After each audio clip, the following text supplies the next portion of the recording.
غالباً 7 ہجری کو رسول اللہ صلی اللہ علیہ وسلم خیبر کی طرف حملہ آور ہوتے ہیں۔ رات کے ٹائم آپ کیا دیکھتے ہیں کہ بہت سارے آگ کے الاؤ ہیں، جگہ جگہ آگ جل رہی ہے۔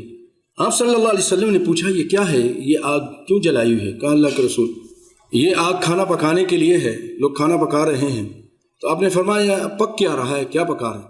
کہا اللہ کے رسول جو گدھے تھے نا، گدھے یہ اس ٹائم حلال تھا، تو یہ پک رہا ہے، اس کے گوشت پتیلوں پر ہے، چڑھا ہوا ہے، بس اب تیار ہے۔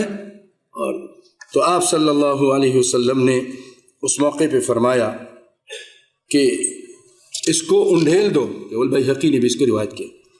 اور ایک روایت میں اس طرح ہے کہ آپ صلی اللہ علیہ وسلم کی طرف سے ایک آواز دینے والے نے آواز دی، ان اللہ ورسولہ ینہیانکم عن لحوم الحمر فإنہا رجس، کہ دیکھو اللہ اور اس کے رسول تمہیں گدھے کے گوشت سے منع کرتے ہیں، یہ ناپاک ہے، حرام ہے، اس کو انڈھیل دو۔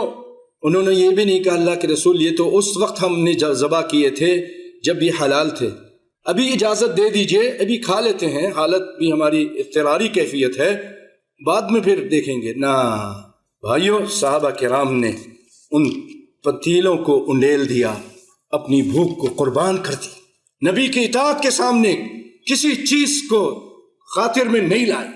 یہ ہے اطاعت، ہوتے ہوئے مصطفیٰ کی گفتار، نہ دیکھ کسی کا قول و کردار۔ اگر جنت میں جانے کا ارادہ ہو تمامی کا تو پہن لو گلے میں طوق محمد مصطفیٰ صلی اللہ علیہ وسلم کی غلامی، ان کے سچے غلام بن جاؤ۔